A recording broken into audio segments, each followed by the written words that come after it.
फिलहाल आगे बढ़ेंगे। महाराष्ट्र में हुकूमत साजी के लिए एनसीपी, शिवसेना और कांग्रेस माथापच्ची कर रही है। बीती शब तीनों पार्टियों की मीटिंग हुई। इस मीटिंग में कॉमन मिनिमम प्रोग्राम यानी सीएमपी पर बातचीत हुई। शिवसेना लीडर एकनाथ शिंदे ने बताया कि कॉमन मिनिमम प्रोग्राम का मुसव्वदा तीनों पार्टियों के सुदूर को भेजा जाएगा। जराये के मुताबिक किसानों के मसाइल, बेरोजगारी, अकलियतों के मसाइल, खवातीन को बाइख्तियार बनाने, एससी ओबीसी के मसाइल इस मुसव्वदे में शामिल हैं। उधर एनसीपी के रियासती सदर जयंत पाटिल का कहना है कि आइंदा 1-2 दिन में शरद पवार सोनिया गांधी से मुलाकात करेंगे। शिवसेना तर्जुमान संजय राउत ने बड़ा बयान दिया है। उन्होंने कहा है कि अब शिवसेना की ही सरकार आती रहेगी और महाराष्ट्र में जो भी हुकूमत बनेगी शिवसेना की क़यादत में ही बनेगी। मिनिमम प्रोग्राम राज्य के हित की बात अगर हम करें, जनता के हित की, तो कोई कठिन काम नहीं है। कोई भी अगर सरकार चलती है, चाहे सिंगल पार्टी वाली सरकार हो, मेजॉरिटी वाली, या अलायंस वाली सरकार हो, गठबंधन वाली, चाहे उस गठबंधन में 2 पार्टियां हो या 25 पार्टियां हो, सरकार तो कॉमन मिनिमम प्रोग्राम पे चलती है। और सभी लोग हमारे साथ जो जुड़े हैं, उनका अनुभव राज्य चलाने का बहुत सालों का है। उस अनुभव का भी फायदा हो सकता है। हम तो चाहते हैं आने वाले 25 साल में शिवसेना का सीएम रहे। अब 5 साल की बात क्यों करते? जो भी सरकार बनेगी वो शिवसेना के नेतृत्व में ही बनेगी, उसमें कोई बदलाव नहीं होगा। जो कांग्रेस के नेता रहे वो इस महाराष्ट्र के और हिंदुस्तान के स्वतंत्रता संग्राम में सबसे बड़े योगदान वाले नेता रहे। ये आज नहीं, मैं हमेशा ये बोलते आया हूँ। वहीं एनसीपी लीडर नवाब मलिक का कहना है कि शिवसेना से ही सीएम होगा। मिनिमम प्रोग्राम हमने कल बैठकर तीनों दल के नेताओं ने तय कर दिया है। पार्टी के राष्ट्रीय अध्यक्ष जी को, पवार साहब को भेजा गया, सोनिया जी को भेजा गया है और शिवसेना के लोगों ने उनके पार्टी प्रमुख को भी दे दिया है। अभी तक फॉर्मूला और फॉर्मेशन पे किसी भी प्रकार की कोई चर्चा नहीं हुई है। एक बार कॉमन मिनिमम प्रोग्राम पे सहमति बन जाती है, फिर उसके बाद फॉर्मेशन और फॉर्मूला पे बात होगी। सवाल बार बार पूछा जा रहा है कि शिवसेना का मुख्यमंत्री होगा क्या? मुख्यमंत्री के पद को लेके ही शिवसेना भारतीय जनता पार्टी के बीच में विवाद पैदा हुआ। तो निश्चित रूप से मुख्यमंत्री शिवसेना का होगा। शिवसेना को अपमानित किया गया है, तो हमारी जिम्मेदारी बनती है कि उनका स्वाभिमान और सम्मान बनाए रखना, ये हमारी जिम्मेदारी है और निश्चित रूप से हम उनका मुख्यमंत्री बनेगा। इस पे हम किसी भी प्रकार की हमारी आपत्ति नहीं है। तो एनसीपी की तरफ से ये साफ कर दिया गया है कि शिवसेना का ही सीएम होगा।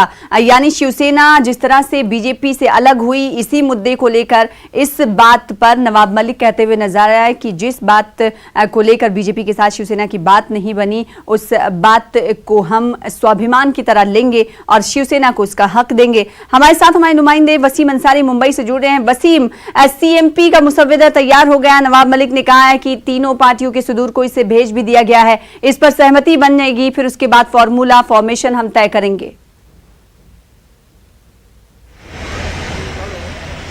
देखिए, कल रात जिस तरह से बैठक हुई समन्वय कमेटी की, इस बैठक में कई महत्वपूर्ण निर्णय लिए गए हैं। खास करके कौन से ऐसे मुद्दे होंगे जो सरकार चलाने के लिए। सबसे अहम मुद्दा था किसानों का, साथ ही किसानों की कर्ज माफी, किसानों को जो फसल है उसके दामों में बेहतर तरीके से रेट मिलना, साथ ही जो बिजली के दाम है वो कम करना, बेरोजगारी, ऐसे कई अहम मुद्दे हैं जिन्हें ध्यान रखे एक प्रोग्राम बनाया गया है। इन बैठक में 2 बातों को कहीं ना कहीं इग्नोर किया गया है। सबसे पहला मुद्दा था हिंदुत्व का, दूसरा प्रांतवाद का। इन 2 मुद्दे को इस बैठक से काफी दूर रखा गया है और क्योंकि तीनों अलग अलग पार्टी है और तीनों के अलग अलग विचारधारा है, इसे भी ध्यान में रखे आगे के 5 साल का किस तरह का ड्राफ्ट होगा, इसे लेकर एक तैयारियां पूरी हो चुकी है। अगले 2 दिनों में शरद पवार और सोनिया गांधी की मुलाकात हो सकती है। इस दौरान एक फाइनल बात हो सकती है और ये भी अंदाजा लगाया जा रहा है कि आने वाले 19 तारीख तक हो सकता है कि एक बड़ा ऐलान हो सके। लेकिन सबसे अहम बात है कि इस वक्त भी बीजेपी अब भी आस लगा के बैठी कि आने वाले दिनों में हो सकता है उनकी सरकार बन सकती है।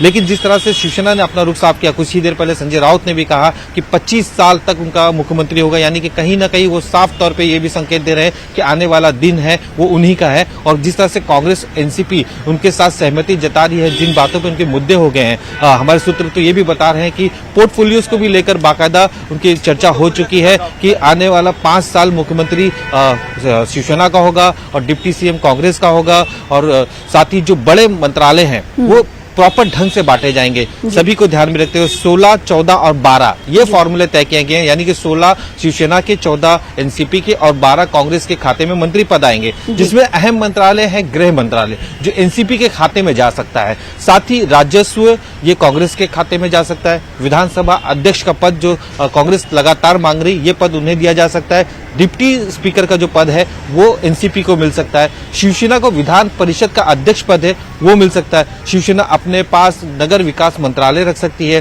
तो इस तरह की जो सूत्र बता रहे हैं, इस ड्राफ्ट में इन सभी मुद्दों पर चर्चा हुई है और आने वाले कुछ ही दिन इनके लिए काफी अहम होगा। आज लगातार हमने देखा है कि उद्धव ठाकरे किसानों के हित की बात करते हैं, सांगली और सतारा के दौरे पर भी है, जहां वो किसानों से मुलाकात करेंगे, चर्चा करेंगे, उनकी राय जानने की कोशिश करें।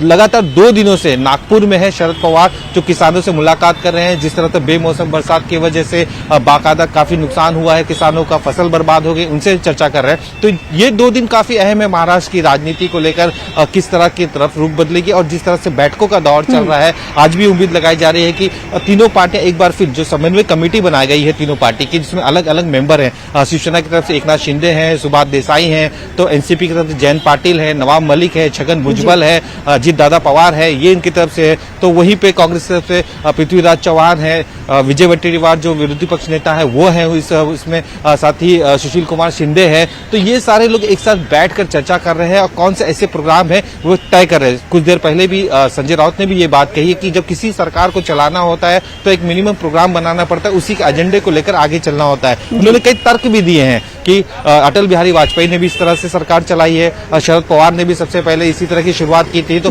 अनुभव काफी है, एक प्रोग्राम तय किया गया है और किसी को भी इस बात की टेंशन नहीं लेनी चाहिए कि सरकार किसी और की बनेगी। कहीं ना कहीं बीजेपी पे निशाना साधने की कोशिश की। जी तो सीएमपी एक सरकार की तरफ बढ़ता हुआ सीएमपी बनना एक कदम दिखाई दे रहा है। वसीम, गुज़िश्ता दिनों हमने देखा था कि रोटेशनल सीएम को लेकर कहीं ना कहीं एनसीपी की तरफ से ये खबरें आ रही थी कि अपने ही पेच में कहीं ना कहीं फंसती हुई शिवसेना नजर आ रही है। ऐसे में आज जो नवाब मलिक ने कहा कि नवाब मलिक के कहने से ये बात बिल्कुल साफ हो गई कि सीएम को लेकर कोई पेच फंसता हुआ नजर नहीं आएगा सरकार के फॉर्मेशन में, हुकूमत साजी में।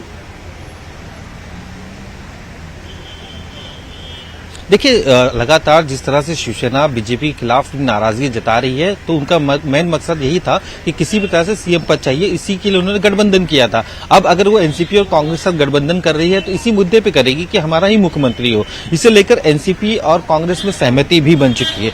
सूत्र ये बता रहे हैं 2.5 साल मुख्यमंत्री पद एनसीपी की तरफ से भी मांगा जा सकता है। इसे लेकर लेकिन वरिष्ठ नेता जो है उनके उद्धव ठाकरे, शरद पवार और सोनिया गांधी इस पर चर्चा करेंगे, आगे का फॉर्मूला तय करेंगे। लेकिन फिलहाल सबसे अहम बात हमने ये देखा कि समन्वय कमेटी की जो बैठक हुई, इसमें छगन भुजबल तो कभी शिवसेना से जुड़ा करते थे, काफी दिग्गज नेता हुआ करते थे, वो एनसीपी की तरफ जुड़े। तो जो लोग एक दूसरे के विचारों से मतभेद करते थे, आज वो साथ बैठकर एक कॉमन मिनिमम प्रोग्राम बना रहे हैं। तो एक बड़ी बात साफ तौर पर यहाँ पे दिखाई दे रही है, जो एक पॉजिटिव साइन से यहाँ पे साफ तौर पे सरकार को लेकर इनकी तरफ से दिखाई दे रही है। और जहां तक मुख्यमंत्री पद को लेकर अब किसी भी तरह से कांग्रेस और एनसीपी की तरफ से डिमांड नहीं किया जा रहा, क्योंकि सबसे बड़ी प्राथमिकता है कि किसी भी तरह से सरकार बनाया जाए, और इसे लेकर उन्होंने पूरी तरह से पहल कर दी है और लगातार बैठकों का दौर शुरू है। जी बेहद शुक्रिया वसीम हमारे साथ जुड़ने के लिए और मजीद बातचीत करने के लिए। फिलहाल आगे बढ़ेंगे। आज दिल्ली हाईकोर्ट में यकसा civil code, uniform civil code के मामले पर समाअत है। इस ताल्लुक से कई अर्जियों पर कोर्ट सुनवाई करेगा। मामले की समाअत चीफ जस्टिस डीएन पाटिल और जस्टिस श्री हरण शंकर करेंगे और अर्जी गुजारों में बीजेपी लीडर अश्वनी कुमार उपाध्याय, फिरोज बख्त अहमद और अंबर जैदी शामिल हैं। इन अर्जी गुजारों ने दफा 44 का हवाला देते हुए कहा कि यकसा सिविल कोड का निफाज बेहद जरूरी है, जो भाईचारे, इत्तेहाद और कौमी इत्तेहाद और सालमियत का आईनेदार है। आपको बता दें कि इस साल मई में दिल्ली हाईकोर्ट ने लॉ कमीशन को यह जिम्मेदारी सौंपी थी कि इस ताल्लुक से वो दायर अर्जियों पर एक हलफनामा दायर करे। दिल्ली एनसीआर में बढ़ती फिजाई आलूदगी और दिल्ली में ऑड इवन के निफाज के मामले पर सुप्रीम कोर्ट आज